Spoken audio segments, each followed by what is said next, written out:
The mission ventured into the unknown. Sub-zero Arctic temperatures dropped rapidly as the lone vessel rumbled over the barren, frozen landscape. Known to the world as the South Pole, Antarctica, a mysterious place few truly understood, stretched on in an ever-expanding whiteness. The most inhospitable environment on Earth.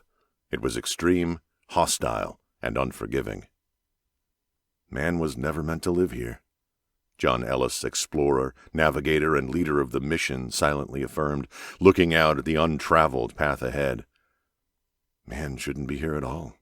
Ever. Like a ship on a vast ocean of unending snow and ice, the occupants of the transport traveled utterly alone. Strong, frigid winds countered the progress of the advanced exploratory vehicle as its large track wheels rolled over the frozen terrain, moving steadily. Well beyond the trans-Arctic mountain range, the crew of the transport moved farther into unexplored territory. Observing the seemingly endless landmass surrounding them, they silently pondered what lay before them. Having limited variation, the terrain appeared exactly as it always had, virtually untouched since man discovered it. Whatever resources might be here, whatever had occurred here in the past, and whatever secrets were concealed, remained buried beneath the ice, shrouded in mystery. The crew knew the risks before volunteering for the privately funded mission. Beyond the line of safety, with no margin for error, the fact they were here now proved a miracle. The ambitious endeavor, planned and carried out in complete secrecy, had neither government nor military sanction. The vessel itself, having the external appearance to a military transport vehicle, took years to construct. Designed specifically for this mission, it had been transformed from a simple passenger hauler into an advanced exploratory vehicle, a scientific research tool equipped with the latest geosynchronous navigation equipment, seismic detection sensors, atmospheric monitors, and a backup solar-powered auxiliary system. This revolutionary power system guaranteed the crew enough power for their prolonged journey to continue long after the engine consumed the reserve tanks of liquid fuel. Hopeful and in good spirits, the small international crew worked as a tight, cohesive unit, making the mission their priority. Carefully selected for their expertise in different scientific fields, each member took every precaution and trained for weeks to work alongside those who remained behind at the base. Clothed in multiple layers and fastened into their seats, each well-trained team member played a different role. Beside John in the cockpit sat Eric, manning the controls of the transport. The stocky, young Australian pilot gripped the crescent-shaped steering control lightly, while his eyes constantly scanned the snowy environment on the other side of the glass. Adjusting the instrumentation before him, he made certain every part of the vehicle functioned at optimal levels. Electronic readings on the dashboard panels confirmed they were advancing, according to their trajectory, following the coordinates carefully plotted and planned beforehand. John studied a computerized map on the dashboard, synchronized to the guidance system, as topographical and atmospheric data streamed in from outside. The leader turned his attention to the icy terrain before them. "Confirm coordinates." 1.8, Delta 3, Eric replied, looking down at the monitor displaying their current trajectory. "Good." John repeated the numbers before initializing a transmission to their point of origin. "Zero base, this is Renovare. Do you copy?" No response, only static. "Renovare here," John repeated, louder this time. "Do you copy, Zero Base?" Static. "Still incommunicado," Eric mumbled, shaking his head. "Not a good sign, mate. It's been over an hour since we've reached anyone. We may as well have a dead albatross tied to our front." Ignoring the pilot's brand of humor, John made another attempt. "Zero Base, do you copy? This is Renovare. Repeat, Zero Base, do you copy?" Once again, static. Eric quietly cursed. "I thought the relays were supposed to jump the signals." "They are," John confirmed, "but we're dealing with extreme conditions. I don't think anyone, not even Dr. Voigt, knows what's out here." "Few people do." "So now what, Captain?" "We have the necessary tools, we know our objective, and we're headed in the right direction. Simple. We maintain trajectory and continue," John instructed. He turned around and looked back at the rest of the crew working their assigned sections, arranged in mini-computer stations, one next to the other. The mission was off to a promising start, and there was no denying that. However, with communications cut off from the base, John had no choice but to cease transmissions entirely. It was up to him to make sure they continued exactly as planned, knowing the slightest mistake could compromise their objective.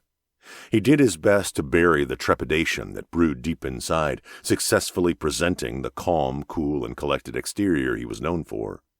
Still, John maintained concern for the well-being of his entire crew, quietly carrying the weight of the expedition on his shoulders.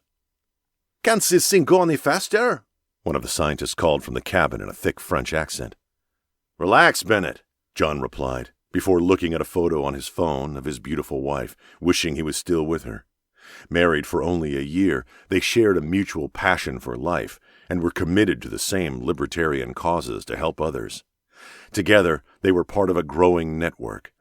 They had been together only hours before the expedition embarked, and John could hardly wait to get back to her. "We're losing daylight already," Eric quietly announced, looking through the thick plexiglass. His brief mental break over, John refocused, shifting his thoughts back to the mission. "What's that? It shouldn't be that dark already. It's too early. Afraid you're going to miss your bedtime? That's funny, mate." The two men continued to joke, attempting to defuse the tense situation, while the sky darkened. The environment became ominous as the winds grew increasingly contrary, slowing their progress. While adjusting one of the navigational settings, Eric checked one of the gauges and confirmed the external temperatures of negative 98.2 degrees Celsius. "Unbelievable," he said in a near whisper. "Just a few minutes ago it was 10 degrees warmer. How's that possible?" "Everything we know about this place is theoretical," John responded emphatically, checking the reading. "This thing is equipped to function in much colder conditions, remember?" "Right," Eric affirmed. 10 miles farther out, it became obvious to the entire crew that their surroundings were worsening. They could feel the transport sway as the wind pounded against it. Outside the vessel, the blizzard-like conditions made the landscape ahead difficult to determine by sight alone. Navigation slowed. Maintaining their trajectory, Eric kept his eyes on the screen that displayed a three-dimensional diagram of the terrain ahead of them, up to 100 feet at a time. With almost zero visibility, John activated the external lights stationed on the top and sides of the vehicle, beaming ahead of them, but only for a limited distance. "Don't worry, this can't last forever," John told Eric, doing his best to boost the pilot's optimism that was beginning to wane. "Interesting wording, especially since we have no idea how long it's going to take to reach our destination," Eric reminded him. "If we reach it." "Don't lose faith. We'll pull through this soon enough." Eric took a deep breath. "Sorry, mate. I guess I'm letting my doubts get to me." "You're doing great. Just stay focused." "Right."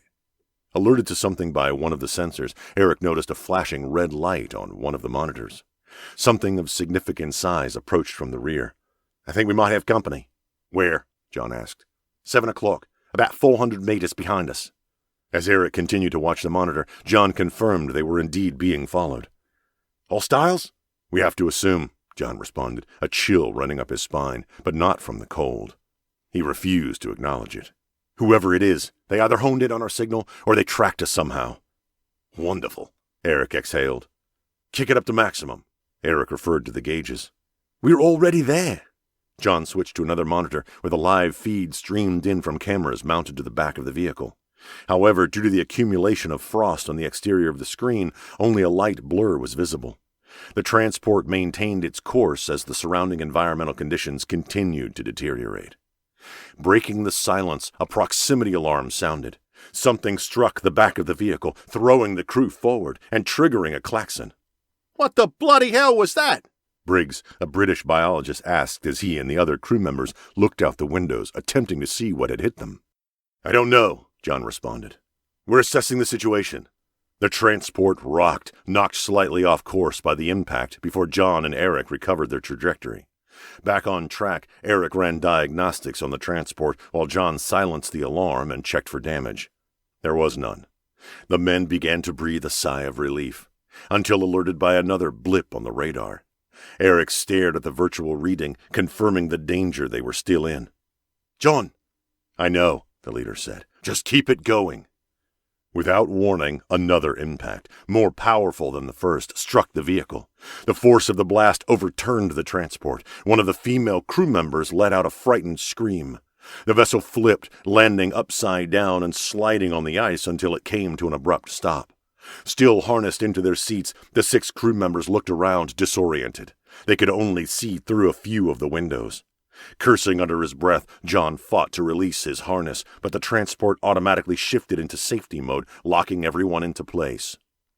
"Everyone remain calm," John instructed them, feeling adrenaline pumping through his system as his heartbeat quickened. "Calm? You expect us to be calm?" Bennett anxiously asked before unleashing a string of French obscenities. While everyone attempted to escape their restraints, they froze upon hearing a loud crack. The icy mass beneath them moved, and the overturned transport shifted, dropping by several feet. The team held onto the harnesses, securing them into their seats as the unstable vessel came to rest at an unnatural angle. Bennett cursed again, in English this time. "Shush!" John said. "No, I will not be quiet." Bennett, wiggling around in his seat, continued fighting the harness. "Let me out of this damn thing." "Calm down," John firmly ordered. Within the midst of the fierce winds outside the vessel, something else could be heard. Something unfamiliar and unsettling. "What's that?" Eric asked, his head turning in multiple directions. John struggled through the disorientation and attempted to access the instrument panel before him. A loud blast rang out, striking the vessel once more, and caused a portion of the ice beneath to give way. John felt his heart skip a beat when everything around him dropped in a rapid freefall. The transport plummeted through the Antarctic opening. The ground swallowed the transport whole like the mouth of a large creature.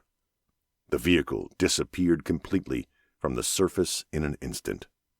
As frigid winds strengthened, blowing to and fro, a deafening, eerie silence washed over the frozen wasteland. Ever so gently, snow descended, blanketing the landscape, covering the tracks from the vessel, erasing all traces of the team.